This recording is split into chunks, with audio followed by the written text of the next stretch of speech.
آج مجھے در حقیقت ماہ رمضان مبارک کے ضمن میں اور اس میں جو روزے کا حکم دیا گیا ہے اس کی جو خصوصی فضیلت اور حکمت ہے اس کے بارے میں کچھ عرض کرنا ہے۔ ابھی میں نے آپ کے سامنے 4 آیتیں تلاوت کی ہیں۔ یہ سورہ بقرہ کا 23واں رکوع ہے۔ پہلی 2 آیتوں میں میری رائے ان مفسرین کے ساتھ ہے کہ جن کا خیال یہ ہے کہ ان میں رمضان مبارک کے روزوں کا ذکر نہیں ہے، بلکہ ابتداءً نبی اکرم صلی اللہ علیہ وسلم نے صحابہ کرام کو ہر مہینے میں 3 روزے رکھنے کا حکم دیا تھا۔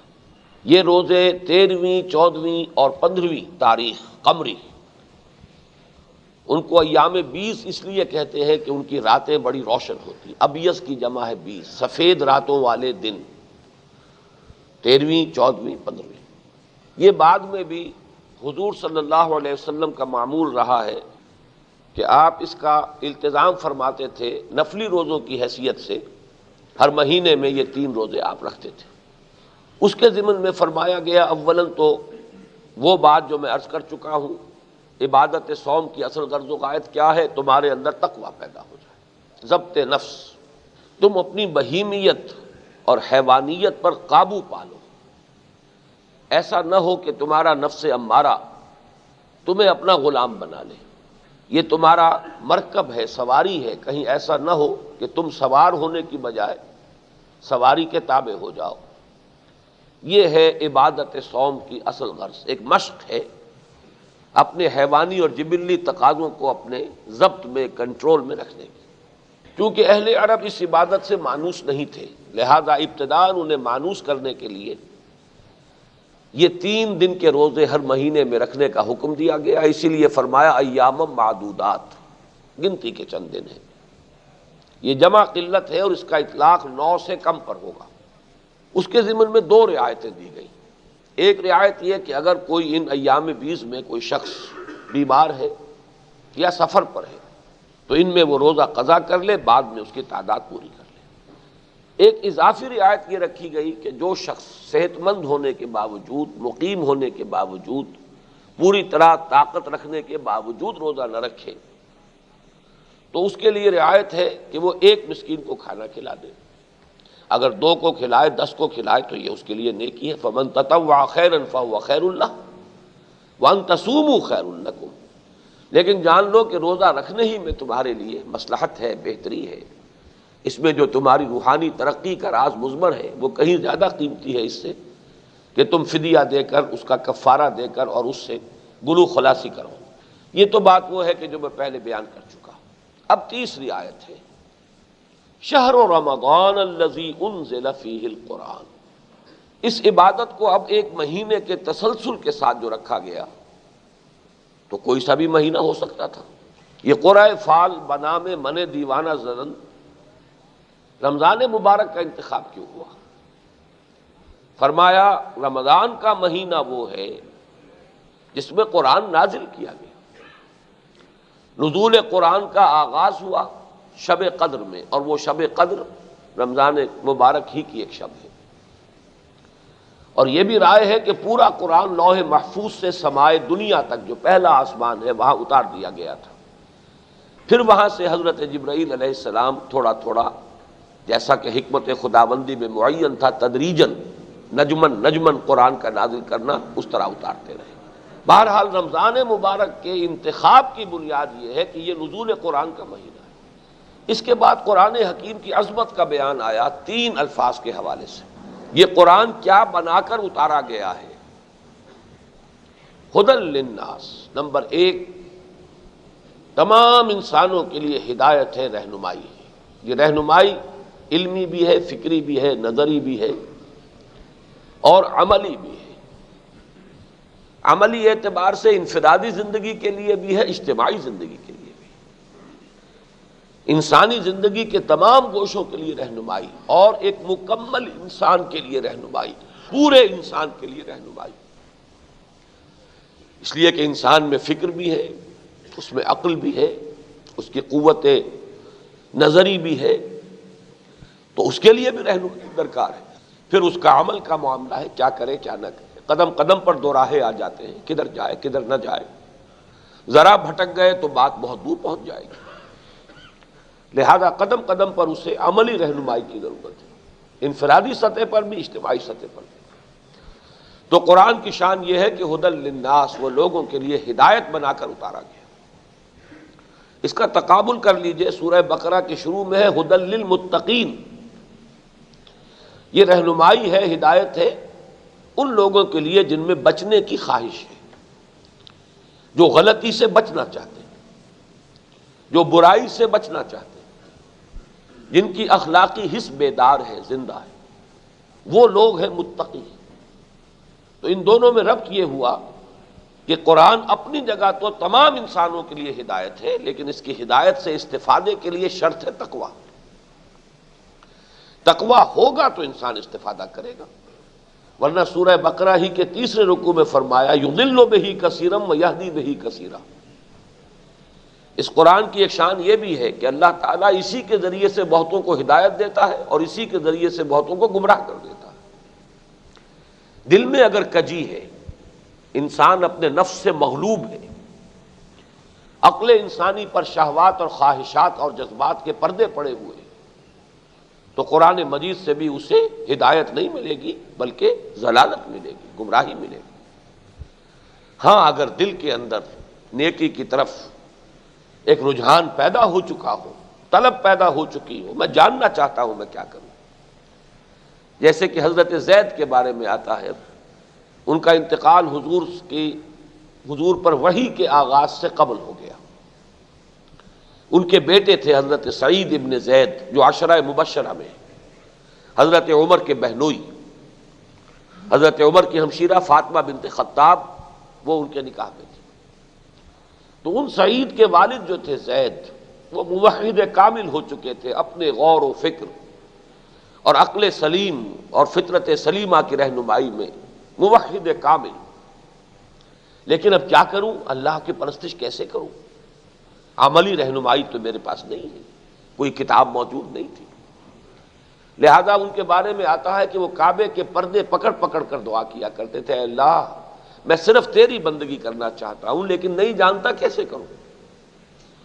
جن لوگوں میں یہ طلب اور یہ تڑپ پیدا ہو چکی تھی، سوچئے ان کے لیے بعثت محمدی علیہ صاحب الصلاۃ والسلام اور نزول قرآن کتنی بڑی نعمت تھی.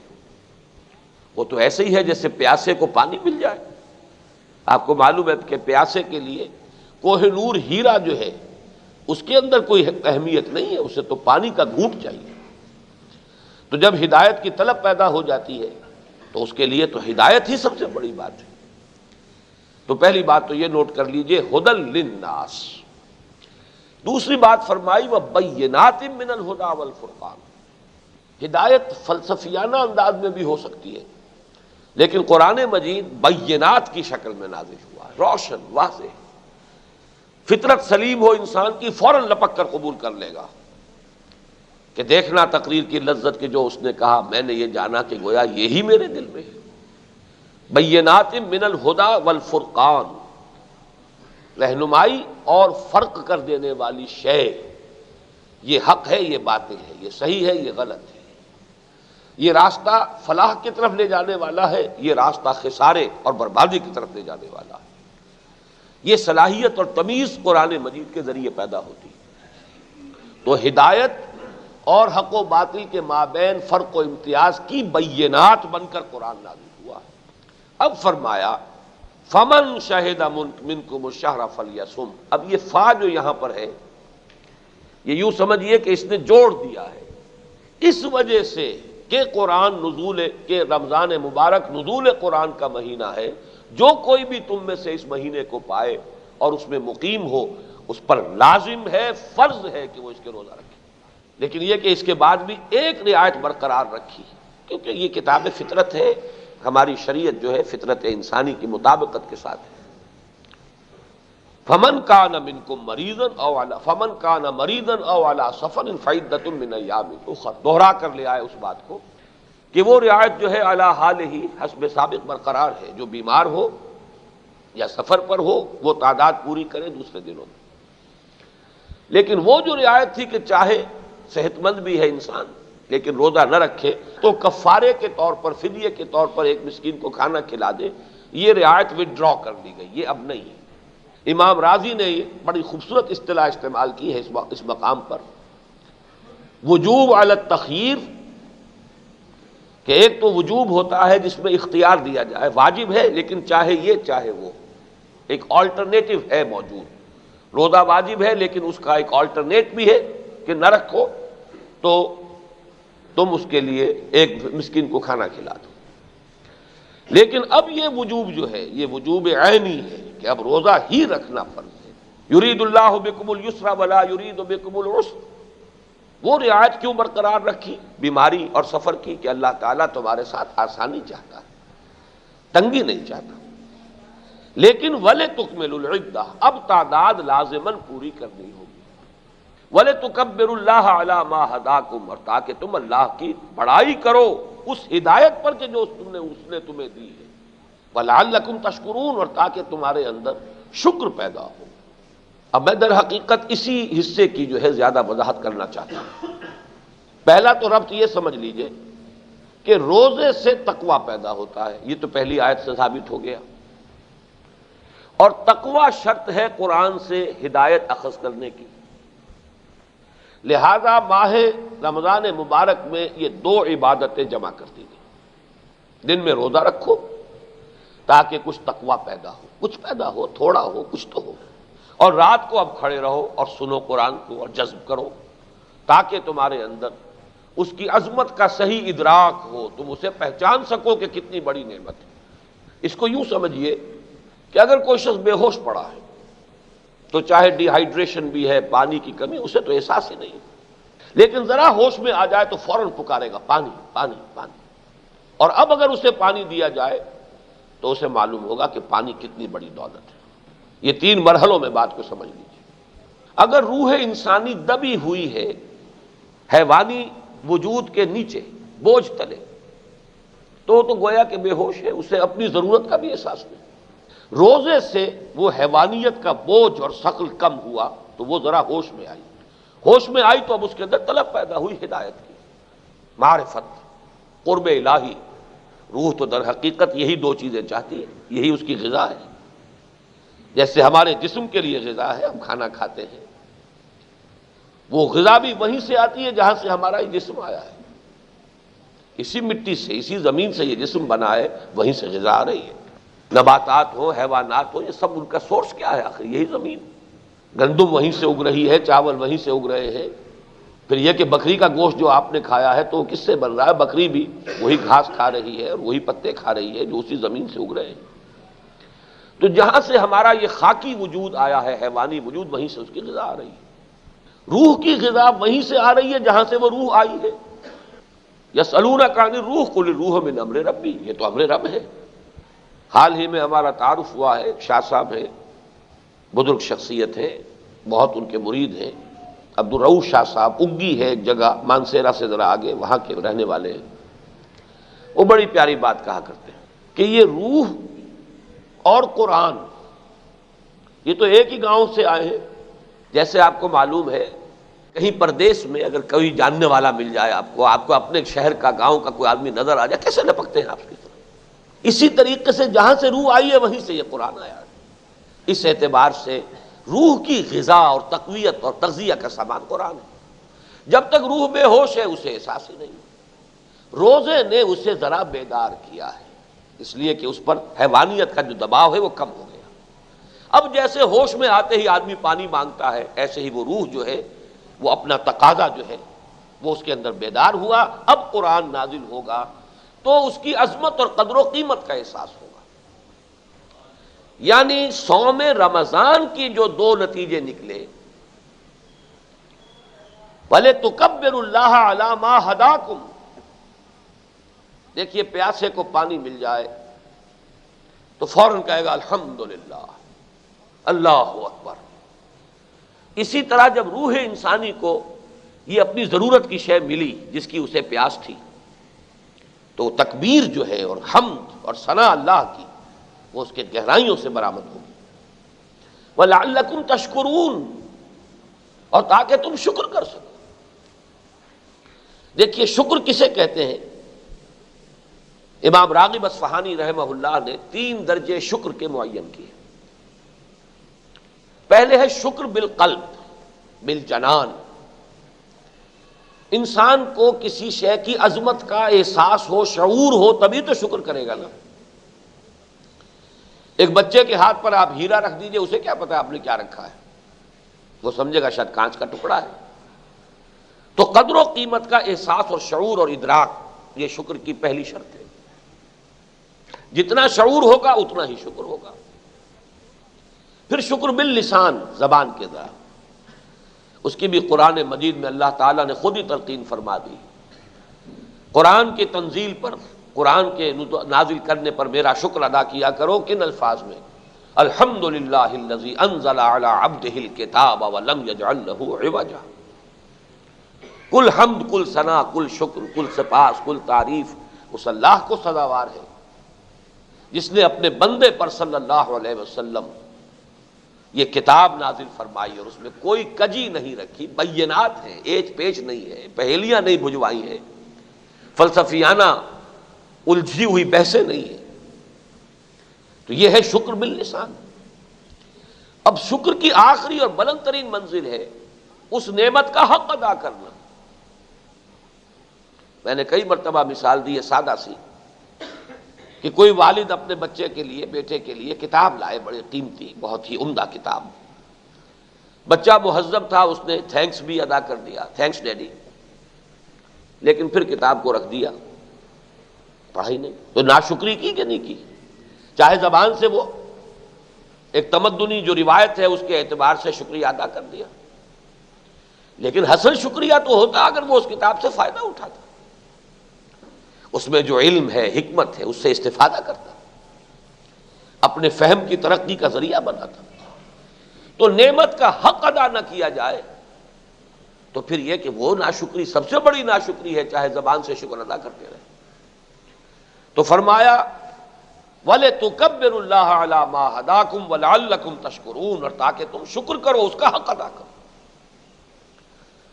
اسی کے حوالے سے آج میں آپ سے عرض کرنا چاہتا ہوں کہ میں نے جو اب ربع صدی مکمل کی ہے، 25 برس ہو گئے، سن 65 میں لاہور منتقل ہوا، اب سن 90 آ گیا۔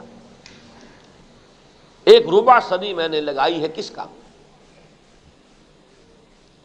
دعوت رجوع الی القرآن، قرآن کی طرف لوگوں کو متوجہ کرنا، راغب کرنا۔ قرآن کو پڑھو، قرآن کو سمجھو، قرآن پر عمل کرو، قرآن کے مبلغ بن جاؤ، داعی بن جاؤ۔ اور اس کا آغاز میں نے کیا تھا جب مجھے مسجد خضرہ سمن آباد میں جمعے کے خطاب کی دعوت ملی کہ یہاں جمعے میں آپ تقریر کیا کریں۔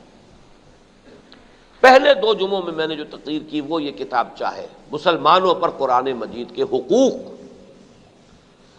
اس نعمت کا حق کیا ہے ہم پر، ہم اس کا حق ادا کر رہے ہیں کہ نہیں؟ کیا اس کا حق یہی ہے؟ اس وقت زمانے میں صدر ایوب کا دور حکومت تھا اور 1400 سالہ جشن نزول قرآن منایا جا رہا تھا، سونے کے تاروں سے قرآن مجید لکھنا شروع کیا گیا، قرأت کی محفلیں منعقد ہو گئی۔ وہ شاید قرآن مجید رکھا ہوا ہے وہاں جہاں کبھی وہ بت ہوتا تھا ملکہ کا، اسی جگہ پر، میں نے تو جا کر زیارت نہیں کی آج تک، لیکن غالباً ہے، شاید بہت وزنی ہے، 40 من اس کا وزن ہے، واللہ عالم۔ لیکن کیا قرآن کا حق یہ ہے؟ صحابہ کرام کے پاس تو سونے کے تار کیا، تانبے کے تار کا لکھا ہوا قرآن بھی نہیں تھا، چھپا ہوا قرآن بھی ایسا نہیں تھا کسی کے پاس۔ انہوں نے اس کا حق پہچانا کچھ اور، ہم نے یہ کھیل جو ہے وہ ایجاد کر لیے ہیں، یہ مشغلے ہیں، یہ چٹکلے ہیں عوام کو بہکانے کے۔ تو اس وقت میں نے تقریر کی تھی کہ سوچو کہ قرآن کا اصل حق کیا ہے۔ پھر یہ کہ اللہ تعالیٰ کی طرف سے رہنمائی ہوتی ہے، اللہ کو کچھ کام لینا تھا ہم سے، لہذا ایسی تقریر کرا دی کہ واقعہ یہ ہے کہ جس نے بھی اس کتابچے کو پڑھا ہے اس نے نہایت تحسین آمیز کلمات کہے۔ ایک جنرل فوجی ناصر صاحب کے زمانے میں، وہ غالباً کمانڈر ان چیف تھے، اس کا جو عربی میں ترجمہ ہوا ہے وہ میرے چھوٹے بھائی نے جدے میں ملاقات ہوئی تھی ان کو پیش کیا، اس کو پڑھ کر انہوں نے اپنا جو ایک تاثر تھا وہ ایک جملے میں بیان کیا کہ مجھے یقین ہے جس نے یہ کتاب لکھی ہے وہ کبھی گمراہ نہیں ہوگا. اور میں حیران ہوا کہ در حقیقت یہ حدیث نبوی کی ترجمانی ہے. من دعا الیہ فقد ہدی الی صراط مستقیم، جو کوئی بھی اس قرآن کی طرف دعوت دے گا اس کی ہدایت ہو گئی صراط مستقیم، کسی اور کو ہدایت ہو نہ ہو. بہرحال اس میں نے 5 حقوق معین کیے تھے. سب سے پہلا حق یہ ہے کہ اس قرآن کی عظمت اپنے دل میں پیدا کریں اور یہ یقین پیدا کریں کہ یہ اللہ کا کلام ہے. یہیں سے یوں سمجھیے کہ ساری گاڑی یہیں سے چلے گی. اگر یقین ہی نہیں ہے تو بس ایک متوارث عقیدہ ہے، جیسے دنیا میں اور کتابیں ہیں، لوگ سمجھتے ہیں کہ یہ آسمانی ہے، ایسے ہم سمجھتے ہیں آسمانی کتاب ہے، لیکن رکھی ہوئی ہے، اچھا جزدان چڑھا دیا ہے، اونچائی پر رکھ دیا ہے، اللہ اللہ خیر صلی اللہ، کہیں گر جائے خدا نے خواستہ تو اس کے برابر گندم تول کر صدقہ کر دیں. بس یہ تعظیم ہے اس کی. اصل تعظیم کیا ہے؟ یہ یقین پیدا ہو جائے دل میں کہ یہ اللہ کا کلام ہے. پھر اس کی جو عظمت سامنے آئے گی، پھر معلوم ہوگا کہ اب اس کو پڑھنے کا شوق خود اندر سے پیدا ہوگا. جب تک یہ یقین پیدا نہیں ہوتا، وہ جو علامہ اقبال نے کہا کہ یقین پیدا کرے ناداں یقین سے ہاتھ آتی ہے، وہ درویشی کے جس کے سامنے جھکتی ہے فغفوری. تو پہلی بات یہ ہے کہ یقین پیدا ہو ہمارے اندر. اس میں سوال پیدا ہو سکتا ہے وہ یقین کیسے پیدا ہو؟ قرآن پر یقین کسی خارجی ذریعے سے پیدا نہیں ہو سکتا. قرآن پر یقین قرآن کے ذریعے ہی پیدا ہوگا. آپ اسے پڑھیں گے اور آپ کو اپنے دل کے اندر سے گواہی نکلتی محسوس ہوگی کہ ہاں یہ میری فطرت کی آواز ہے، میری فطرت کی پکار ہے. آپ کی روح پہچان لے گی یہ میرے ہی گاؤں سے آیا ہے. یہ روح کا پہچان لینا جو ہے یہی در حقیقت یقین ہے. جس قدر یہ معرفت اندر ہوگی اتنا ہی اب اس کے بقیہ حقوق جو ہیں عملی، اب ان کو ادا کرنے کے لیے گویا کہ زمین ہموار ہو گئی. اس میں سب سے پہلے میں نے وہ آیت بھی کوٹ کی ہے، کس قدر پیاری آیت ہے، آمن الرسول بما انزل الیہ من ربہ والمؤمنون. ایمان لائے رسول صلی اللہ علیہ وسلم اس شے پر جو ان پر نازل کی گئی ان کے رب کی طرف سے، اور ایمان لائے اہل ایمان. تو اس قرآن پر سب سے پہلے ایمان لانے والے محمد الرسول اللہ صلی اللہ علیہ وسلم. روح محمدی نے پہچانا ہے کہ ہاں یہ وہیں سے آیا ہے کلام جہاں سے میں آئی. اب اگر یہ ایمان ہمارے اندر بڑھتا چلا جائے تو اس کا دوسرا نتیجہ کیا نکلے گا؟ اب اس کو پڑھنے کے لیے طبیعت خود بخود مائل ہوگی. الذین آتیناہم الکتاب یتلونہ حق تلاوتہ، جنہیں ہم کتاب عطا فرماتے ہیں وہ اس کی تلاوت کرتے ہیں جتنا کہ اس کی تلاوت کا اور جیسا کہ اس کی تلاوت کا حق ہے. تلاوت کے حق کے کچھ ظاہری آداب بھی ہیں. آدمی ادب کے ساتھ بیٹھے، باوضو بیٹھے، قبلہ رو بیٹھے، نیت کو صاف کرے، کتاب ہدایت سمجھے، ارادہ کر لے جو یہ کتاب کہے گی وہ کروں گا، جس چیز سے روک دے گی روک دوں گا، رک جاؤں گا. یہ تمام آداب. پھر اس کے صحیح مخارج سے اس کو ادا کرے. یہ نہ ہو کہ عین اور حمزہ میں فرق نہیں، اور سین اور شین میں فرق نہیں، اور کاف اور قاف میں فرق نہیں. پھر یہ کہ جتنی اللہ توفیق دے اس کو یاد کرے. سب سے بڑی دولت یہ ہے جتنا بھی قرآن کسی کے سینے میں محفوظ ہے اس سے بڑی دولت کوئی نہیں. پھر یہ کہ سب سے بڑا اس کا پڑھنے کا جو اعلیٰ ترین جو وقت ہے اور جو سب سے زیادہ بابرکت ہے وہ رات کے وقت، فرض نمازوں میں فجر کا وقت. قرآن الفجر ان قرآن الفجر کان مشہودا. اور اس سے بھی زیادہ جن کو اللہ تعالی ہمت دے وہ رات کو جاگیں، تہجد ادا کریں. وَمِنَ اللَّيْلِ فَتَهَجَّدْ بِهِ نَافِلَةً لَكَ، رات کے ایک حصے میں اس قرآن کے ساتھ جاگا کرو، کھڑے رہا کرو. قُمِ اللَّيْلَ إِلَّا قَلِيلًا نِصْفَهُ وَانقُصْ مِنْهُ قَلِيلًا أَوْ زِدْ عَلَيْهِ وَرَتِّلِ الْقُرْآنَ تَرْتِيلًا. تیسرا حق اس کا جو اس کا منطقی نتیجہ ہے اگلا، صرف پڑھنا تو نہیں، اس کو سمجھنا بھی تو درکار ہے نا. اور سمجھنے کے 2 مرحلے ہیں. ایک ہے عام آدمی کا سمجھ لینا، اس سے نصیحت اخذ کر لینا، یوں سمجھیے کہ اس سے جو اصل سبق ہے وہ حاصل کرنا۔ جیسے کبھی بچپن میں کہانیاں ہم پڑھتے تھے یا لکھتے تھے تو آخر میں اس سٹوری کا مورل لیسن کیا ہے، اس سے کیا چیز ہمیں معلوم ہوئی، سبق کیا حاصل ہوا۔ تو قرآن کا اصل سبق کیا ہے، اس کو اس سے کشید کر لیا جائے۔ اور اللہ تعالیٰ نے اس کتاب کی عجیب شان رکھی ہے کہ اس کا اصل سبق بڑی آسانی سے انسان کو حاصل ہو جاتا ہے۔ معمولی عربی آتی ہو، ترجمے کا واسطہ درمیان میں نہ ہو، ترجمے سے جب آپ پڑھتے ہیں تسلسل نہیں رہتا، اس لیے کہ ابھی آپ نے اصل عبارت پڑھی، پھر قرآن جو ہے، قرآن سے سبق اور نصیحت اخذ کر لینے کے لیے بھی اتنی عربی ضرور ہونی چاہیے کہ آپ روانی کے ساتھ پڑھ رہے ہیں اور اس کا مفہوم آپ کے ذہن اور قلب پر اترتا چلا جا رہا ہے۔ اسی کو کہا اقبال نے، تیرے ضمیر پہ جب تک نہ ہو نزول کتاب، گرہ کشا ہے نہ راضی نہ صاحب کشاف۔ لیکن اگلا مرحلہ ہے سمجھنے کا تدبر۔ تدبر کہتے ہیں گہرے غور و فکر۔ پہلے مرحلے کے لیے قرآن خود کہتا ہے، 5 دفعہ کہا ہے، 5 یا 4 مرتبہ سورہ قمر میں، وَلَقَدْ يَسَّرْنَا الْقُرْآنَ لِلذِّكْرِ فَهَلْ مِن مُدَّكِرٍ۔ تذکر، نصیحت اخذ کرنے کے لیے تو ہم نے قرآن کو بہت آسان بنا دیا ہے، تو ہے کوئی جو اس سے نصیحت اخذ کرنا چاہے؟ بہت سے حضرات کو شاید یاد آ گیا، میں اس کی ایک مثال دیا کرتا ہوں کہ سمندر میں آپ کو معلوم ہے تیل بردار جہاز چلتے ہیں، کوئی ٹینکر اگر اس میں سے اگر تیل جو ہے لیک کر جائے تو تیل جو ہے سطح سمندر کے اوپر ہی رہتا ہے، نیچے نہیں جاتا۔ تو اب سمندر کی گہرائی تو بہت ہے، 6 میل ہے کہ 8 میل ہے کہ 5 میل ہے گہرا، لیکن تیل تو اس کی سطح پر ہے نا۔ تو قرآن تدبر کے اعتبار سے تو انتہائی گہرا ہے، اس کی کوئی طے ہے ہی نہیں، لیکن اس کا جو سبق ہے وہ اس کی سطح پر موجود ہے۔ وہ تمثیل بہترین ہے۔ تیل اس کا جو ہے اصل، اس کا روغن جو اس کا اصل حاصل ہے، لب لباب ہے، وہ اس کی سطح پر ہے۔ لیکن تدبر کے اعتبار سے قرآن میں ہو غوطہ زن اے مرد مسلمان، اس غوطہ زنی کی شرائط بڑی کڑی ہے، پوری زندگیاں کھپا کر بھی کوئی شخص یہ نہیں کہہ سکتا کہ میں اس کی تہ تک پہنچ گیا ہوں۔ تدبر قرآن، افلا یتدبرون القرآن ام علی قلوب اقفالها، کیا یہ قرآن پر تدبر نہیں کرتے، غور نہیں کرتے؟ اب اس کے بعد چوتھا حق ہے، یہ ساری چیزیں کس لیے درکار ہیں کہ اس پر عمل کیا جائے۔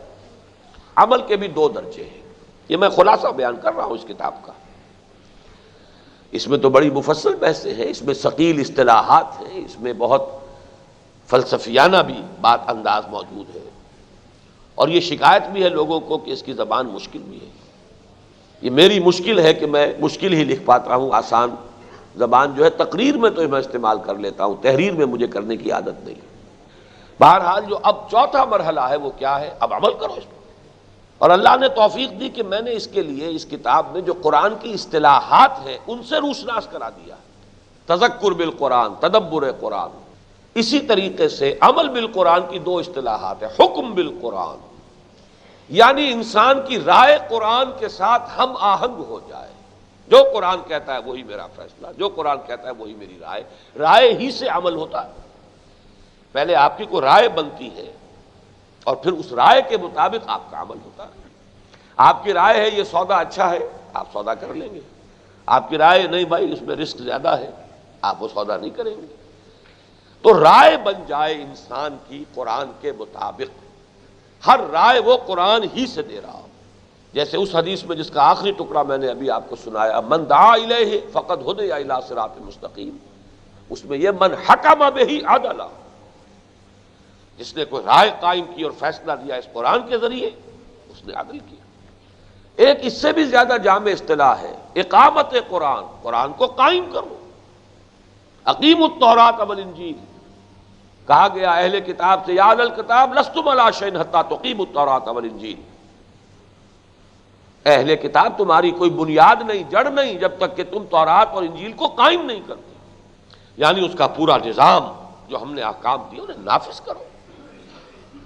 تو قرآن مجید ایک نظام حیات لیے ہوئے ہے، اس میں احکام ہے، فوجداری کے احکام ہے، دیوانی احکام ہے، مالی امور سے متعلق احکام ہے، آئلی قوانین ہیں، بڑے تفصیلی رات ہی ہم نے وہ 4 رکوع پڑھے ہیں دورہ ترجمہ قرآن میں، یہ سب کس لیے ہے؟ صرف تلاوت کر کے ثواب حاصل کرنے کے لیے، یا انہیں نافذ کرنا ہے، ان کو قائم کرنا ہے؟ پورا نظام عدل و قسط جو قرآن نے دیا اسے برپا کرنا ہے۔ تو عمل بالقرآن کے یہ 2 حصے ہو گئے، انفرادی سطح پر حکم بالقرآن، میری رائے وہی ہو جو قرآن کی ہو تو میرا عمل جو ہے قرآن کے مطابق ہو گیا، اور اقامت قرآن، قائم کرو اس قرآن کو، یعنی قرآن کے نظام کو جو قرآن نے دیا ہے اس کی جد و جہد کرو، اس کے لیے تن من دھن لگا دو، اس کے لیے جان دینی پڑے تو جان دو۔ اور آخری حق اس قرآن کا کیا ہے؟ تبلیغ و تبیین، اس کو واضح کرنا اور لوگوں تک پہنچانا۔ یہ اللہ کا کلام ہے، لوگوں کی ہدایت کے لیے نازل ہوا ہے، لیکن انہیں پہنچایا جائے گا تبھی تو امکان ہے کہ وہ اسے اختیار کریں اور قبول کریں۔ خدا نہ خواستہ اگر محمد الرسول اللہ اس کو نہ پہنچاتے تو کیسے ایمان لے آتے صحابہ؟ کیسے اسلامی انقلاب برپا ہوتا؟ کیسے ذہن بدلتے؟ کیسے سیرتیں بدلتی؟ کیسے کردار بدلتے؟ کیسے نظام بدلتا؟ اس پورے پروسیس کو تبلیغ سے شروع کیا نا، پہنچاؤ، یا ایھا الرسول بلغ ما انزل الیک من ربک، اے رسول پہنچا دو جو کچھ کے نازل کیا گیا ہے آپ کی طرف، آپ کے رب کی طرف سے۔ یہ فرض ہے محمد الرسول اللہ صلی اللہ علیہ وسلم۔ لیکن جیسا کہ آپ کو معلوم ہے، ہم اس پر فخر بھی کرتے ہیں کہ حضور کی بعثت تو ہے تمام نوع انسانی کی طرف، اور تا قیام قیامت، یعنی ٹائم اینڈ سپیس دونوں کے اعتبار سے لامتناہی ہے یہ قرآن مجید اور حضور کی بعثت۔ ایک تو ہے ھدی للناس، تمام نوع انسانی کے لیے، اور پھر یہ کہ ہمیشہ کے لیے تا قیام قیامت اب یہی ہدایت نامہ ہے۔ بقول علامہ اقبال، نوع انسان را پیام آخری حامل او رحمت للعالمین۔ حضور کی شان یہ ہے کہ آپ رحمت للعالمین ہیں، اور یہ قرآن یہ ھدی للعالمین بن کر نازل ہوا ہے، تو اب پہنچانا ہوگا نا۔ اسی لیے خطبہ حجۃ الوداع کے اختتام پر حضور نے پہلے تو صحابہ جو موجود تھے ان سے اقرار کروا لیا، الا هل بلغت، لوگوں میں نے پہنچا دیا کہ نہیں؟ اور سب نے جب کہا بیک زبان، انا نشہد انک قد بلغت وادیت ونصحت، ہاں حضور ہم گواہ ہیں، ہم گواہی دیتے ہیں آپ نے حق تبلیغ ادا کر دیا، حق نصیحت ادا کر دیا، حق امانت ادا کر دیا۔ پھر آپ نے آسمان کی طرف نگاہ اٹھائی، بارگاہ خداوندی میں عرض کیا، اللہم اشہد، اے اللہ تو بھی گواہ رہے، میرے کندھے سے یہ بوجھ اتر گیا، میں نے انہیں تیرا کلام پہنچا دیا۔ لیکن اب آئندہ کے لیے حکم دیا، فَلْيُبَلِّغِ الشَّاهِدُ الْغَائِبَ، اب پہنچائیں وہ جو یہاں ہیں ان کو جو یہاں نہیں ہے۔ اب یہ کندھے سے میرے یہ بوجھ اتر کر تمہارے کندھوں پر آ گیا، یہ ہے تبلیغ۔ پھر تبلیغ بھی حضور نے صرف تبلیغ نہیں کی، تبیین بھی کی ہے، واضح بھی کیا ہے، اس کی تعلیم بھی دی ہے۔ یعلمہم الکتاب والحکمہ، تعلیم دیتا ہے کتاب کی، صرف پڑھ کے سنانے پر اکتفا نہیں کی۔ هو الذی بعث فی الامیین رسولا منہم یتلو علیہم آیاتہ ویزکیہم ویعلمہم الکتاب والحکمہ، وہی ہے اللہ جس نے اٹھایا امیین میں ایک رسول انہی میں کا، جو انہیں اس کی آیات پڑھ کر سناتا ہے، ان کا تزکیہ کرتا ہے، انہیں تعلیم دیتا ہے کتاب اور حکمت۔ تو تبلیغ کے ساتھ تعلیم اور تبیین، حضور سے خطاب کر کے فرمایا گیا، انزلنا الیک الذکر لتبین للناس ما نزل الیہم، اے نبی ہم نے یہ کتاب آپ پر نازل فرمائی تاکہ آپ لوگوں کے لیے واضح کریں وہ شے جو ہم نے ان کے لیے اتاری ہے۔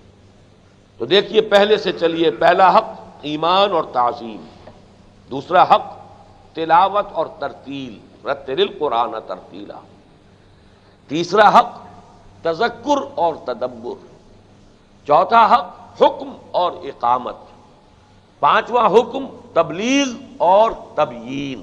یہ 5 حق ہیں ہر مسلمان پر اس کتاب کے۔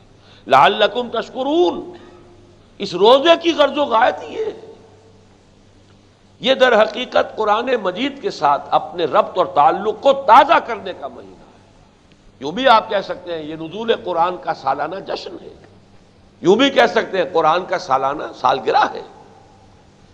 اس کے ساتھ اثر نو آپ کا ذہنی، قلبی، روحانی رشتہ قائم ہو جائے۔ اگر اس میں کوئی کمی آ گئی ہے، کوئی بوسیدگی آ گئی ہے، اس کو اثر نو کرو، تازہ کرو۔ میں یہ بھی چاہتا ہوں وہ حدیث بھی آپ کو سنا دوں. اس سے پہلے کافی عرصہ ہوا، کئی مرتبہ ہم نے یہ بہت بڑی بڑی تعداد میں یہاں پر چھاپ کے تقسیم بھی کی. عظمت قرآن پر یہ حرف آخر ہے جو محمد الرسول اللہ صلی اللہ علیہ وسلم نے قرآن کی عظمت بیان کی. قدر گوہر شاہ داند یا بداند گوہری. موتی کی قدر و قیمت کو تو یا بادشاہ جانتا ہے جو موتیوں ہی میں کھیلتا ہے، وہ موتیوں کا شناسہ ہے، یا پھر جوہری جو ڈیل کرتا ہے اس میں، اسے پتا ہے. تو عظمت قرآن کو جانتا ہے یا اللہ خود جس کا وہ کلام ہے، اور یا محمد الرسول اللہ جن پر وہ نازل ہوا. وہ آپ نے بیان فرمایا، حضرت علی رضی اللہ تعالی عنہ سے مروی ہے، اور یہ ترمذی اور دارمی رحمہم اللہ دونوں نے، امام ترمذی امام دارمی رحمہم اللہ دونوں نے اس کو روایت کیا. بلکہ میں کل ہی دیکھ رہا تھا تفسیر رازی سورہ بقرہ کی، تو اس میں امام رازی بھی پوری اس حدیث کو جو کا تو انہی الفاظ میں لائے ہیں. حضرت علی فرماتے ہیں کہ حضور صلی اللہ علیہ وسلم نے ایک مرتبہ ارشاد فرمایا، انہا ستکون فتنۃ، ان قریب ایک بہت بڑا فتنہ رونما ہوگا. حضرت علی فرماتے ہیں کہ اس پر میں نے عرض کیا، فقلت مل مخرج منہا یا رسول اللہ، اے اللہ کے رسول اس سے نکلنے کا راستہ کون سا ہوگا، بچاؤ کا راستہ کون سا ہوگا. ایگزٹ وہ جو لکھا ہوتا ہے ہالز کے اندر، مخرج آپ عرب ممالک میں وہاں مخرج لکھا دیکھیں گے، نکلنے کا راستہ. المخرج الطواری یہ جہازوں میں لکھا ہوتا ہے، ایمرجنسی ایگزٹ، کوئی ایمرجنسی ہو جائے تو فوراً ان دروازوں کی طرف لپکنا. تو وہ مخرج کیا ہوگا. اور یہ نکتہ میں نے بارہا بیان کیا ہے کہ حضرت علی نے یہ نہیں پوچھا کہ وہ فتنہ کب ہوگا، کیوں ہوگا، کیسے ہوگا، کدھر سے آئے گا. یہ ساری معلوماتی چیزیں ہیں. عملی شے یہ تھی کہ اس سے بچاؤ کی شکل کیا ہے. صحابہ کرام کی توجہ جو ہے وہ عمل کی طرف ہوتی ہے. اب آپ نے فرمایا کتاب اللہ، فتنوں سے بچانے والی صرف ایک شے ہے، وہ اللہ کی کتاب ہے. آپ ذرا اندازہ کیجئے کہ اس سے بڑا دور فتن کون سا ہوگا جس میں ہم جی رہے ہیں. فتنے ہی فتنے، ایک سے ایک بڑا فتنہ، مہا فتنہ. لہذا آج سب سے زیادہ شدید ضرورت ہے رجوع الی القرآن. لوٹو، تمسک بالقرآن، پکڑو قرآن مجید کو، تھامو اس کو. حضور فرما رہے فتنے سے بچنے کی ایک ہی تدبیر ہے اور وہ قرآن.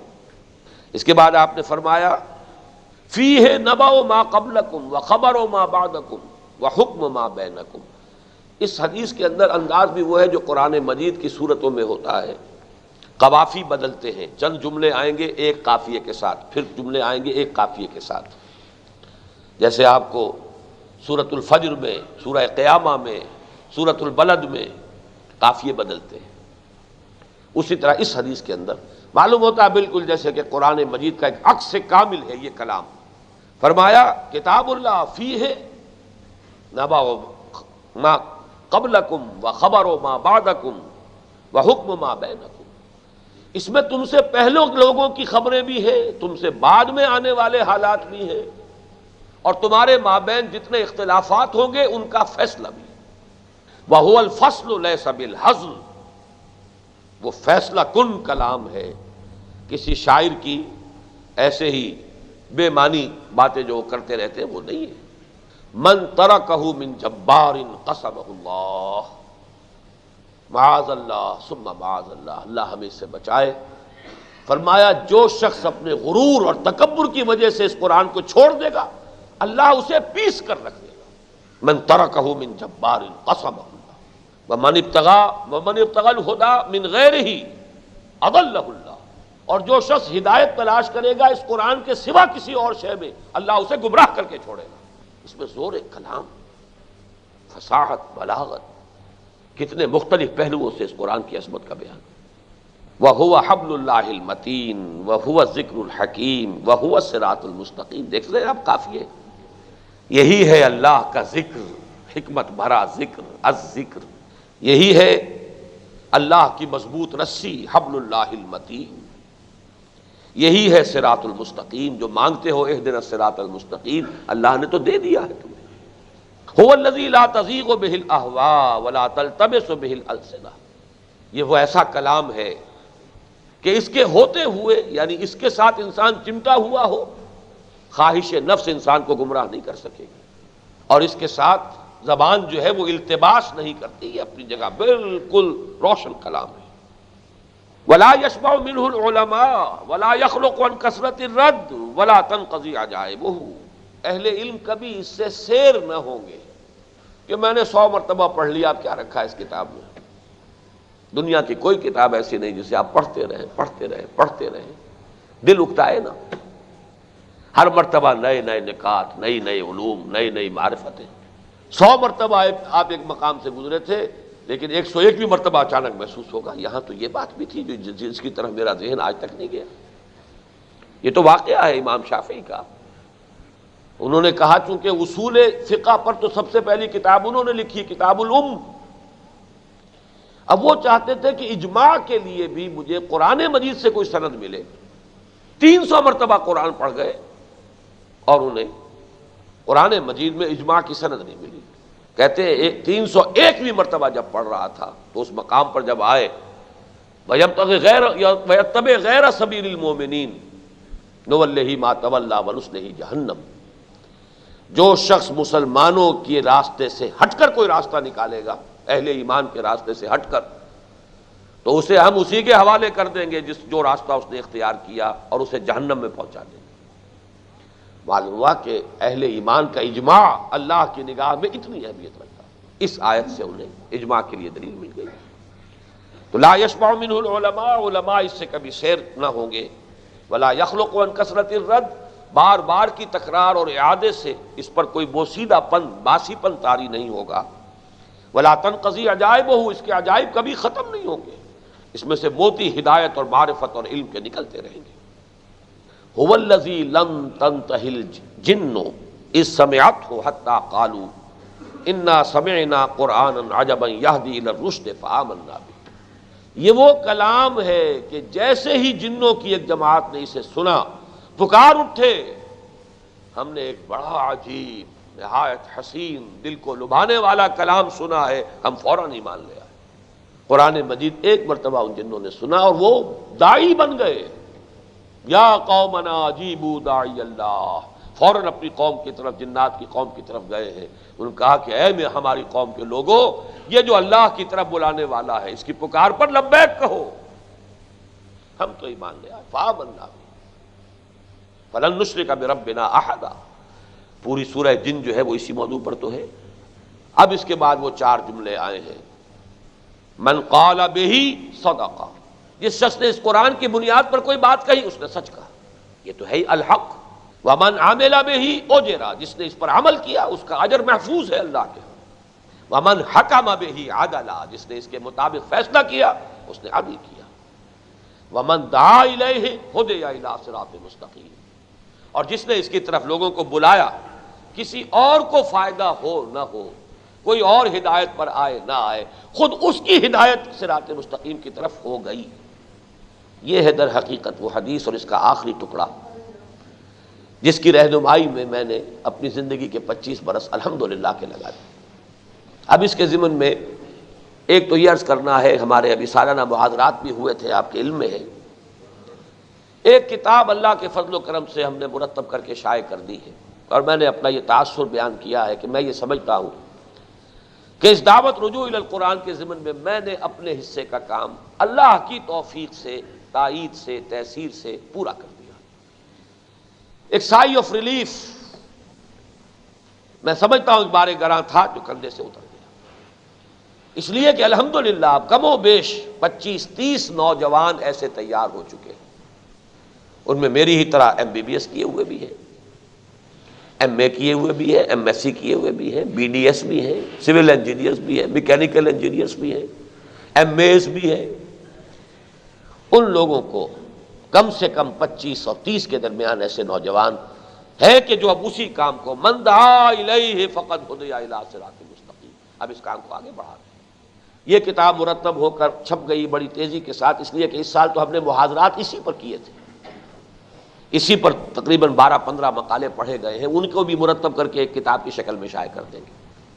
یہ ایک ہینڈ بک ہے، یہ مینول ہے۔ اب جو نوجوان اس کام کو کرنا چاہے وہ اس کو پڑھے، اس کا پس منظر کیا ہے، یہ کام شروع کیسے ہوا، کیسے اس کے مراحل آئے، بنیاد کیسے اٹھی، اب اس 18 برس جو انجمن خدام القرآن کے ہیں اس میں کتنا کام انجمن کے ذریعے سے ہوا ہے.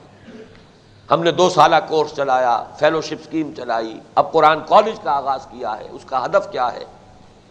پھر یہ کہ قرآن سے مسلمان دور کیوں ہو گئے تھے. رجوع الی القرآن کا عمل کوئی ہم نے نہیں شروع کیا. اس قسم کے انا ولا غیری کے مغالطے میں میں مبتلا نہیں ہوں. ایسا کوئی خناس اللہ کا شکر ہے میرے دماغ میں نہیں. یہ عمل شروع ہوا ہے بر عظیم پاک و ہند میں حضرت شاہ ولی اللہ دہلوی رحمۃ اللہ علیہ سے. یہ یوں سمجھیے کہ لگ بھگ 200-250 برس کی بات ہے، یا کوئی ایک دن کی بات نہیں. اس کا پورا جائزہ کیسے کیسے مراحل سے ہو کر یہ عمل قرآن کی طرف رجوع، لوٹو قرآن کی طرف، بیک ٹو دی قرآن. یہی تمہارا حل ہے، تمہارے مشکلات کا علاج ہے، تمہاری بیماریوں کا مداوا ہے. وہ زمانے میں معزز تھے مسلمان ہو کر، اور تم خار ہوئے تاریک قرآن ہو کر. خار از مہجوری قرآن شدی، شکوہ سنجے گردش دوران شدی، اے چو شبنم بر زمیں افتندئی در بغل داری کتابیں. لہذا ہمارے قومی مسائل کا حل بھی یہی ہے، ہمارے ملک کی عظمت کا راز بھی اسی میں ہے. ہندوستان کے مقابلے میں، بھارت کے مقابلے میں ہمارا اصل ہتھیار یہی ہے. وہ جو بریفنگ ہوئی تھی پرائم منسٹر کی، وہاں یہ کہہ کر آیا ہوں کہ آپ صرف ہتھیاروں پر اعتماد کرتی ہیں. ہتھیار ٹھیک ہے، وہ بھی اعدوا لہم ما استطعتم فرض ہے، اسلحہ فراہم کرو، لیکن ہمارا اصل ہتھیار وجاہدہم بہ جہادا کبیرا، اس قرآن کے ذریعے سے جہاد کرو. اس قرآن کے کا جو ہے حملہ کہیے، آفینسو کہیے، وہ انسان کے ذہن پر ہوگا، اس کے دل پر ہوگا. آج کل آپ کو معلوم ہے نا، گیس وارفیئر بھی ہوتی، گیس چھوڑ دی ہے زہریلی. اب معاوف ہو کر رہ گئے سب کے سب، ہتھیار رکھے ہوئے ہیں، مفلوج اور معاوف ہو گئے، تو ہتھیار کیا کام کریں گے؟ تو معاذ اللہ وہ مثال اس کے شایان شان نہیں ہے، لیکن ایک پہلو سے مشابہت ہے. قرآن کا فکر وہ جا کر فتح حاصل کرے گا، وہ دلوں کو فتح کر لے گا.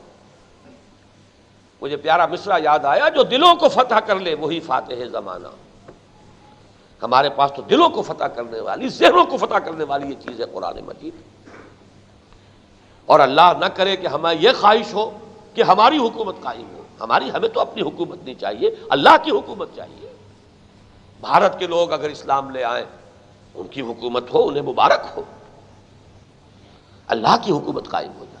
جیسا کہ شاہ ولی اللہ دہلوی کے حوالے سے میں نے عرض کیا، آج عجیب ہے اتفاق کہ میں دعوت رجوع القرآن کا نقطہ آغاز بھی شاہ ولی اللہ کو قرار دے رہا ہوں. اور ان کا قول جو ہے میں نے آپ کو سنایا ہے، تفہیمات الہیہ ان کی کتاب ہے، جس میں انہوں نے یہ لکھا ہے کہ ایک وقت آئے گا کہ ہندو قوم کی جو اعلیٰ ذات کے لوگ ہیں، ان کی اکثریت ایمان لے آئے گی، اسلام قبول کرے گی. کاش کہ ہماری مساعی اس زمن میں کچھ کوششیں ہوں ہماری، ہم لگائیں اپنے لخت جگر کو، اپنے اولاد کو، اپنے جگر کے ٹکڑوں کو اس کام کے اندر کہ خیرکم من تعلم القرآن وعلمہ. تم میں سے بہترین لوگ وہ ہیں جو قرآن سیکھیں اور سکھائیں، قرآن پڑھیں اور پڑھائیں، قرآن کے علم اور حکمت سے اپنے اذہان و قلوب کو منور کریں، اور پھر دنیا کو منور کرنے کے لیے تن من دھن لگا دیں.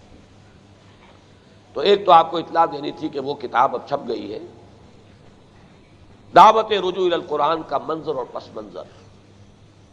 اس میں تاریخی پس منظر بھی ہے، اس کے مراحل بھی ہیں، اور بہت اہم ہے یہ ان کے لیے جو اس کام سے دلچسپی رکھتے ہیں. دوسری بات یہ ہے کہ ہمارے ایک دوست ہیں ڈاکٹر نسیم الدین خواجہ، ان کا اصرار ہوتا ہے ہر سال کے رمضان مبارک میں کوئی مہم چلنی چاہیے رجوع الی القرآن کی طرف، لوگوں کو بھی ایسوسیٹ کیا جائے، وہ بھی کچھ اس میں مال بھی لگائیں، وقت بھی لگائیں، تاکہ وہ ایک تحریک کی شکل اختیار کریں.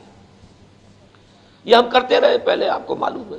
ایسا بھی ہوا ہے کہ اس قرآن مجید کے حقوق کا ایک سستا ایڈیشن 1,00,000 تعداد میں چھاپا گیا.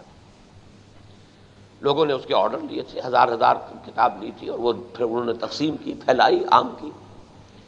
میرا تو ذہن ادھر نہیں تھا. میں یہ سمجھتا ہوں کہ جو نمازی اس مسجد میں آتے ہیں ان میں سے اکثر و بیشتر ان چیزوں سے واقف بھی ہیں. اسی لیے میں بار بار کئی سال سے میں نے عظمت صوم پر بھی تقریر نہیں کی. میں تو وہ کتابچہ لکھ چکا، کتابچہ ہوتا ہے خرید لیجئے، اور جو موضوعات ہیں وقت کے اب ان کے اوپر گفتگو ہونی چاہیے. لیکن اس دفعہ میں نے اپنا رنگ بدلا، حکمت صوم پر بھی تقریر کی، عظمت صوم پر بھی خطاب کیا. وہ کتابچہ بھی آپ نے لیا تھا، اور اس کے 100 سیٹ لائے گئے تھے، وہ 100 سیٹ ختم ہو گئے، بہت سے لوگ مانگ رہے تھے، تو آج پھر وہ سیٹ آ گئے، 5 کتابیں رعایتی نہیں سبسیڈائزڈ قیمت کے اوپر، انجمن اس میں اپنا پیسہ شامل کرتی ہے، وہ آپ کو سیٹوں کی شکل میں مل جائے گا، 10 روپے کا ایک سیٹ جیسے کہ پہلے آپ نے لیا تھا۔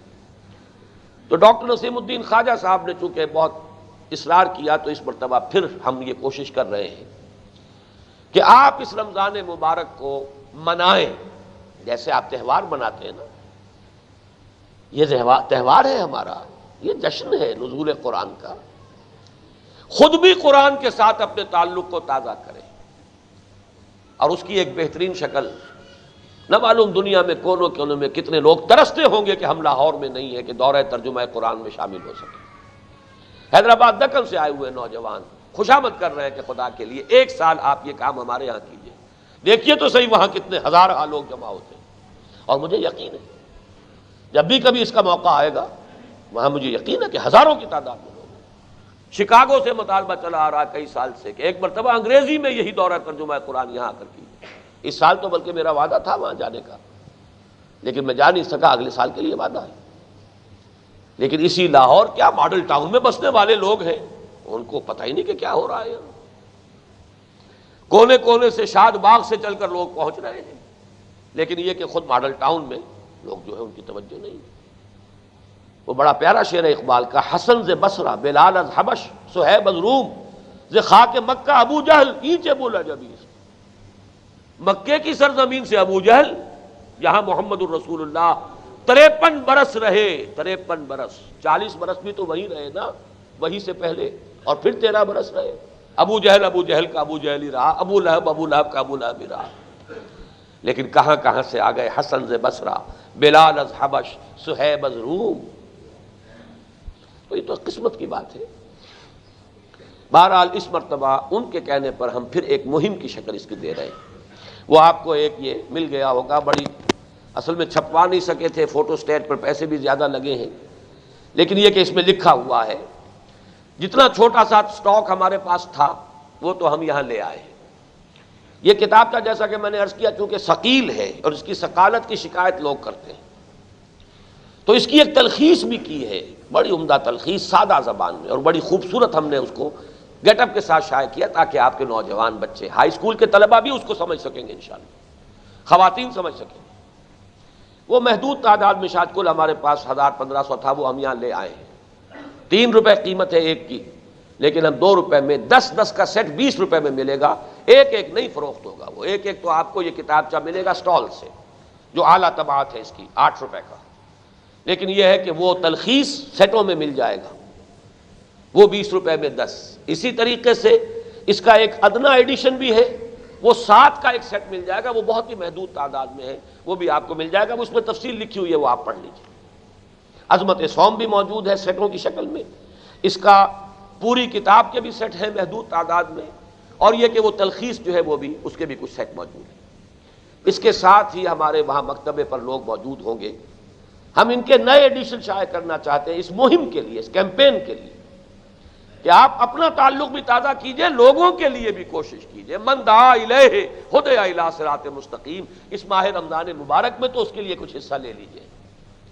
لہذا وہ آرڈر آپ لکھوا دیں، وہ تلخیص والا ایڈیشن ہم ذرا اور سستا کر کے شائع کریں گے تو وہ 150 روپے سینکڑا کے حساب سے، اور پوری کتاب کا بھی ایک ایڈیشن شائع کریں گے، اس میں سبسیڈائز کریں گے، انجمن اپنی طرف سے بھی ڈالے گی، وہ 250 روپے سینکڑا، حالانکہ تقریباً 100 صفحے کی کتاب ہے، اس کے اوپر کاسٹ بھی آئے گی، میرے نزدیک یہ ہے کہ 3-4 روپے سے کم کاسٹ نہیں آئے گی، لیکن یہ کہ کچھ انجمن لگاتی ہے اس میں، کچھ آپ لگائیے۔ باقی یہ 12 میں نے آپ سے عرض کیا کہ میری تو اس میں کوئی کمائی ہے ہی نہیں، میرا کوئی کمیشن نہیں، میری کوئی رائلٹی نہیں، انجمن بھی جیب سے خرچ کرتی ہے، انجمن کے مکتبے کے حسابات دیکھ لیجئے، کوئی آمدنی انجمن کو کتابوں سے نہیں، اس لیے کہ تو تبلیغی مقصد کے لیے ہم نے اپنا اس کے اوپر کوئی حق تعریف محفوظ نہیں رکھا، جو چاہے شائع کرے، آپ شائع کر دیں، 1 لاکھ کی تعداد میں شائع کر دیں آپ، ہمیں تو کوئی اعتراض نہیں، چاہے بیچیں چاہے مفت تقسیم کریں۔ اس کتابچے کا عربی میں ترجمہ ہو چکا ہے، اس کا انگریزی میں ترجمہ ہو چکا ہے، اس کا فارسی میں ترجمہ ہو چکا ہے، اس کا پشتو میں ترجمہ ہو چکا، اگرچہ وہ شائع نہیں ہوا تھا، حال سندھی میں ترجمہ ہو چکا، وہ شائع ہو چکا۔